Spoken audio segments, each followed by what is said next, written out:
Welcome to Life Cycle Talks, a series of talks presenting the research front to keep you up to date with the science and application of the life cycle perspective. Today's Life Cycle Talk is the distinction between attributional and consequential LCA useful? And we will increase our knowledge and understanding of attributional and consequential LCA. And our speaker of today will talk about if the distinction between them is useful. My name is Anna Wikström, and I'm happy to welcome our guest for today, Tomas Ekvall, adjunct professor at the Division of Environmental Systems Analysis at Chalmers University of Technology. Warm welcome, Tomas.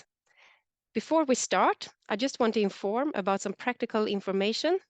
All Life Cycle Talks will be published and available on the Swedish Life Cycle Center YouTube channel, and the raise hand function will not be used in Life Cycle Talks, but you can ask questions in the Q&A, and we will pick up questions from there to the question part later on after Tomas' presentation. And back to you, Tomas. I'm curious, what prompted your interest in the distinction between attributional and consequential LCA? Well, it really started more than 30 years ago during my first attempt as a PhD student. I was a PhD student in energy systems analysis at that time, and I used data on marginal electricity in my calculations. Okay, great, thank you. And now, please, it's time for your life cycle talk. Thanks a lot.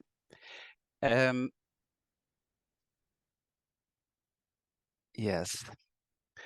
As I said, I was a PhD student in energy systems analysis and used marginal data.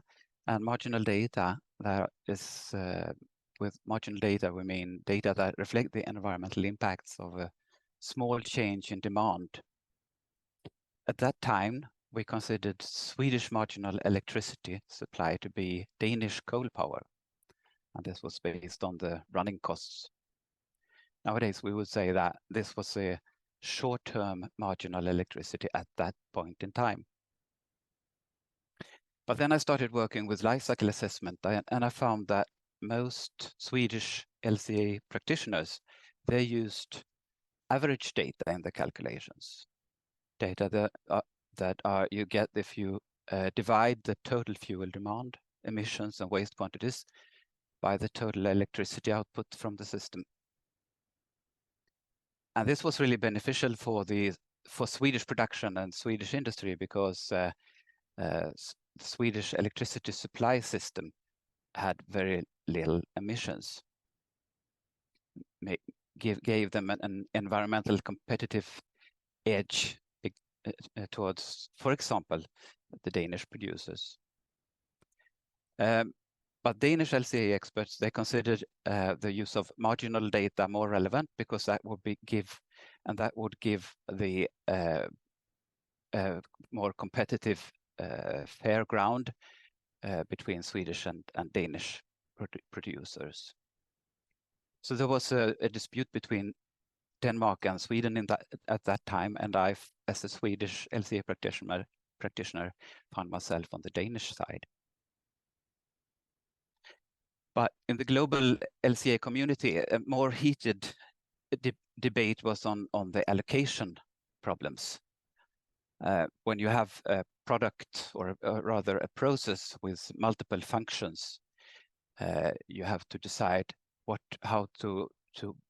emissions to allocate to each of these functions. Here we see a combined heat and power plant that produces heat and electricity simultaneously. And one main approach to deal with this allocation problem is to partition the emissions from fuel production and the CHP plant and assign part of it to the heat and part of it to the electricity. The other main approach discussed at that time was what we now call system expansion with substitution, where you calculate, if you want the emissions for the heat production, you calculate the full emissions from fuel production and CHP plant, but then get a credit for separate electricity production. So we had disputes over two methodological issues in parallel: the choice of input data and how to handle allocation problems. And a working group was formed within SETAC with I would say the most prominent LCA researchers at that time. I wasn't part of it. And there were some heated debates in that working group. But finally, they agreed that we really talk about two different kinds of LCA. Average data and partitioning can be combined for accounting purposes, and marginal data and substitution can be combined for estimating consequences of decisions. So that kind of resolved that methodological debate, but what we had still was a debate on what to call the two LCA approaches, how to define them, how to choose between them, and more specifically, what methods to use or allow for use in each of the two kinds of LCA approaches. Since then, this was almost 30 years ago, and since then we've resolved one of the questions: what to call the two kinds of LCA, attributional and consequential LCA. The reason why we still have no resolution on the other problems and questions is partly because the working group never published anything. Instead, individual LCA experts or groups of experts published their own versions and interpretations of the findings. What I find the most problematic in this among these unresolved problems is what methods to allow for in the different kinds of LCA in attributional and consequential LCA. And that is problematic because it was the main purpose or the main benefit of agreeing that there were two different kinds of LCA was to resolve the methodological debates. And the most mostly debated or discussed methodological choice is whether or not substitution fits in attributional LCA. But we also have a discussion on what data to use in consequential LCA. Is it okay to use average data in consequential LCA? If not nothing else than as a proxy for marginal data when you don't have marginal data. So I've seen a scientific publication with substitution and average data that was presented as a consequential LCA. But I've also heard LCA researchers say that a study that applies substitution and average data is an attributional LCA. So with exactly the same methodological choices, you can call the study attributional or consequential depending on who you are.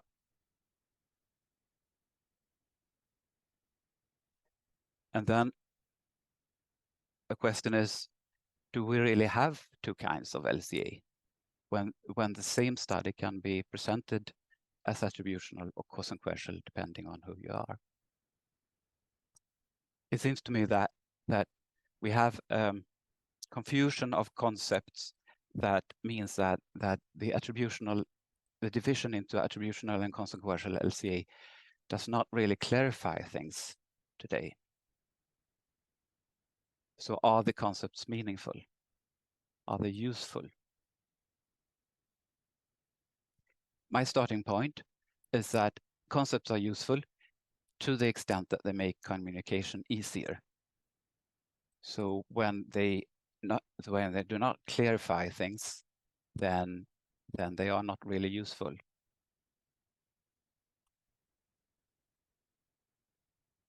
And today, I would say that it's doubtful if the distinction between attributional and consequential LCA clarifies things. But there are ways we can deal with this to improve things. You can more carefully discuss and clarify what you mean, or agree with others what we mean by the concepts of attributional and consequential LCA. And then we can use the starting point the agreement that was made in the old SETAC working group, that you have different methods in the different types of LCA. That would help clarify, help communicating what methods you're using in your LCA. It would also help guiding your methodological choices once you've said that we're doing an attributional LCA or a consequential LCA. So that would be one way to make the concepts of attributional and consequential LCA more useful. Another way would be to use the definition or explanation presented by Bo Weidema 20 years ago, that the two types of LCA really responds to different questions. If the circle here is the total environmental impacts of human activity, you can say that attributional LCA is about assigning part of that total environmental impact to the product you're studying. What slice of the cake belongs to my product? And the consequential LCA instead responds to the question, how is this total environmental impact affected by the production and use of my product or the product I investigate? And as you can see, that there can be increases in the environmental impacts of this production and use, but there could also be environmental benefits from it. And you can clearly see from this illustration that you can expect different results and different answers to the two questions, the attributional questions and the consequential questions. So this is using the concept of attributional and consequential LCA in this way means that you communicate what your results mean. What are you aiming to do with your study, and what are the results an estimate of? There is an additional benefit to that, and that is that if you have these aims, then you also get some guidance on what methods to use in your study. Coming back to this table, you could say that when you're responding to attributional questions, you should ideally apply average data and not do substitution, but partitioning the environmental impacts when you have allocation problems. And when you respond to consequential questions, you should ideally use marginal data at least for the background system.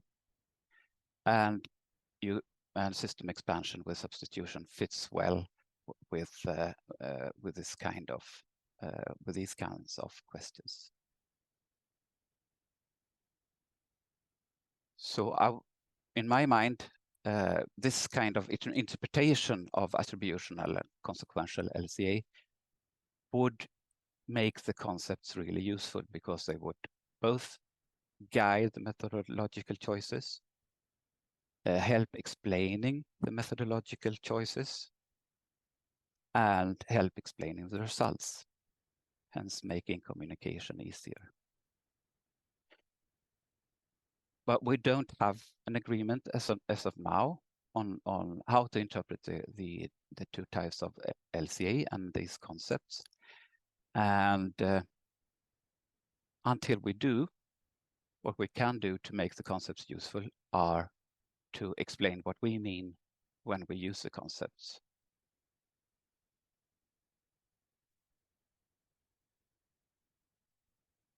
That was actually what I was going to say.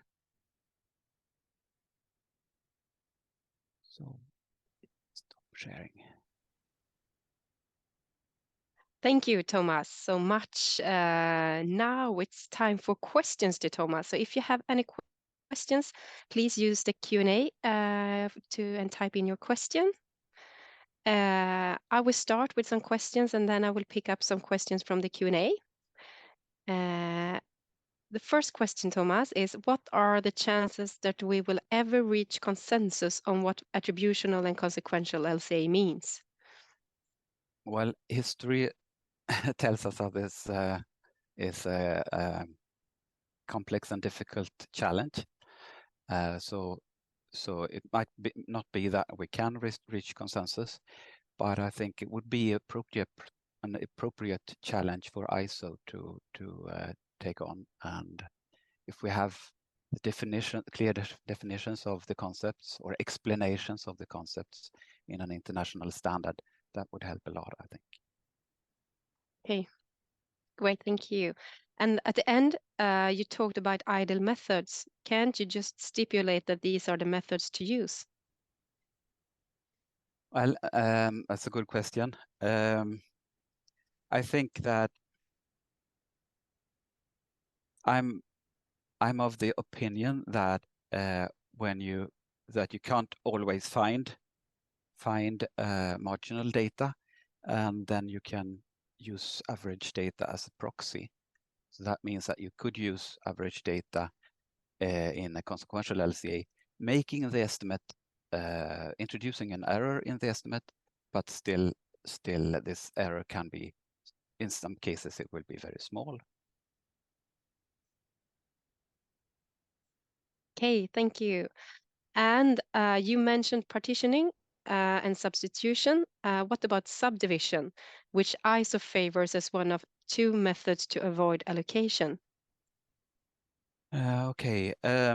Yeah, subdivision is on among the first step of the ISO hierarchy for allocation, dealing with allocation, and subdivision typically reduces the allocation problem by separating out sub processes that clearly belong to one product. But if you have a joint production at the core of this of the co-production process, all of the co-production process depends on both products. So it doesn't really it doesn't fit very well in a consequential LCA, but better in an attributional LCA. I would even dare to say that it's a method for partitioning. Okay, great, thank you. And we will continue with some questions from the Q&A.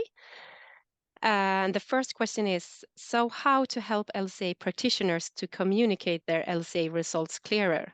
Especially in the consequential LCA, production companies and normal audience are normally focused by the way, and consequential LCA is communicated. How to ease this communication? Can you repeat that question, please? Yes. So how to help LCA practitioners to communicate their LCA results clearer? Especially in the consequential LCA, production companies and normal audience are normally confused by the way consequential LCA is communicated. So how to ease this communication? I think what can be a challenge in consequential LCA is that you can have negative net total results, and that can cause confusion.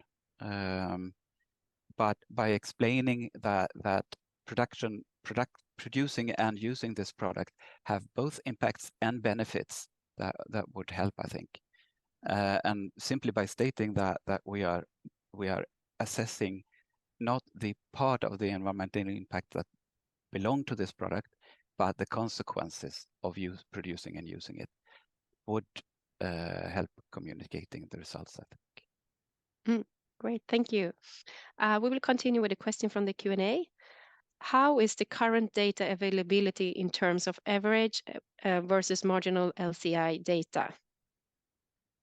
Well, I think that we still have situation where there are fewer sets of marginal data than average data, but the equivalent database has a part which is consequential and includes quite a lot of marginal data.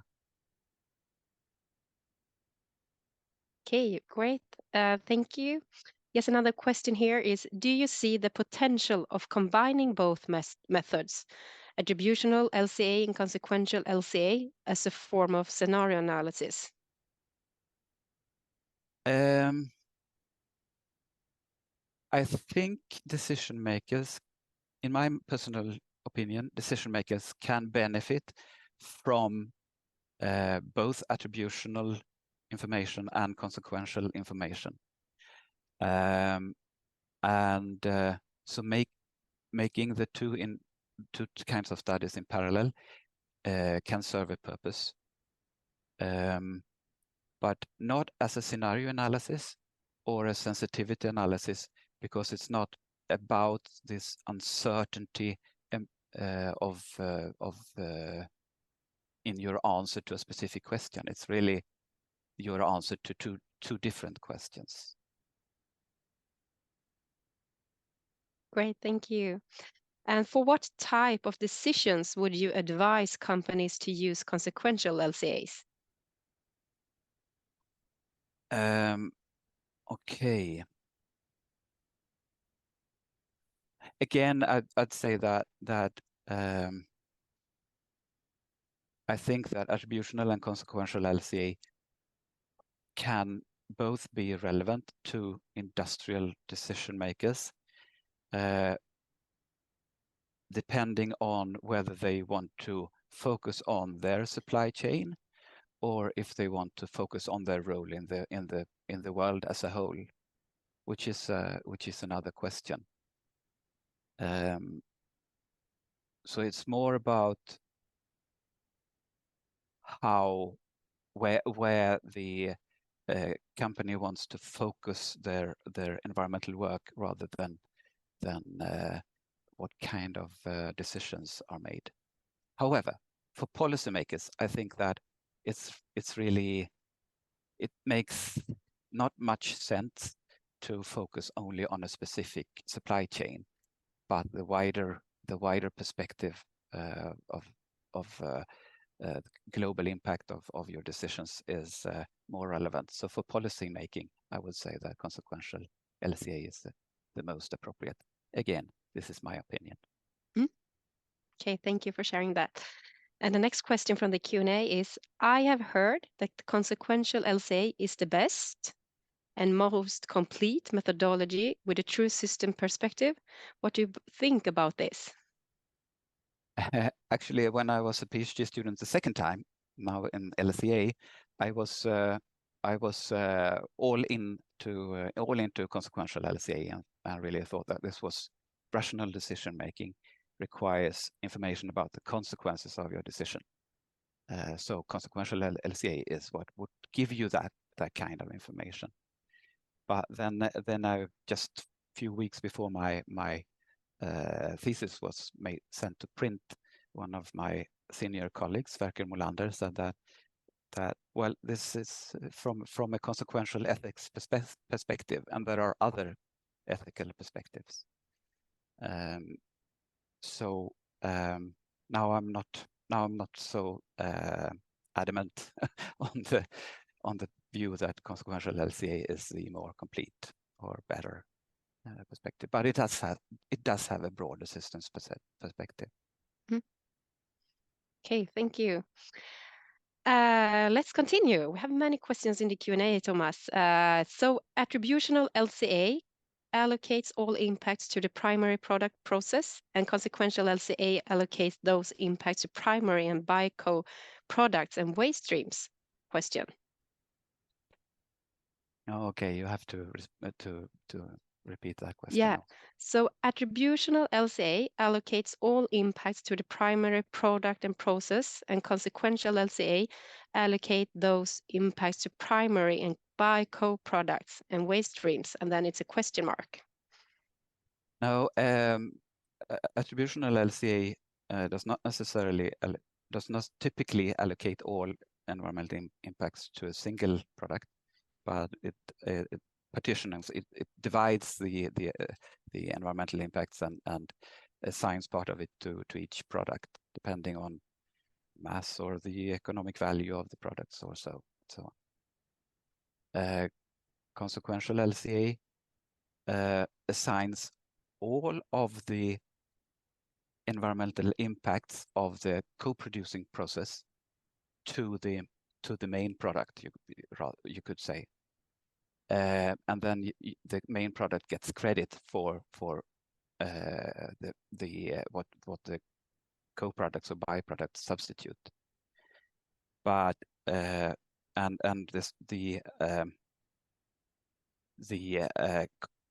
co-products instead are given assigned the burdens of the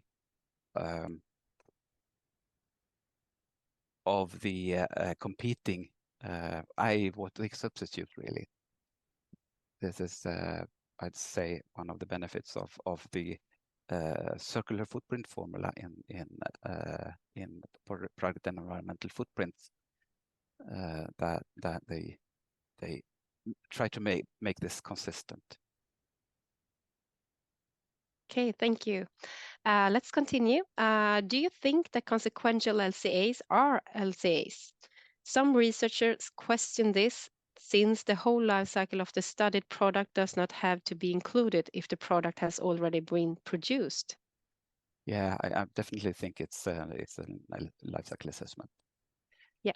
You can bring the consequential thinking further to be something else than an LCA, but consequential LCA is essentially still an LCA, but with adjustments for the consequential purpose. Okay, great, thank you. And the last question, what is your most important take-home message to the audience here today? It's that we don't really agree on what we mean by attributional and consequential LCA. And that means that we need to be careful about how we use the concepts and really explaining what we mean when we use the concepts. Otherwise, we risk causing confusions rather than communicating clearly.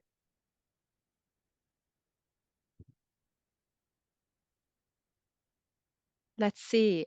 Thank you so much, Tomas Ekvall, adjunct professor at Chalmers University of Technology. Thanks a lot for having me. Great. If you're interested to learn more about the field of attributional and consequential LCA, you will find more information in these selected projects and in these two selected publications. And all these links are available at the calendar post for the event at lifecyclecenter.se. And please feel free to contact Tomas for questions, and here you can see his email address. The Life Cycle Talks are published by the Innovation Cluster for the Life Cycle Perspective and Swedish Life Cycle Center. And next talk will be given on December the 14th on biodiversity and LCA with Serena Ahlgren, researcher at RISE. And to ensure you don't miss next Life Cycle Talk, follow us on LinkedIn and subscribe to our newsletter. And thanks for listening.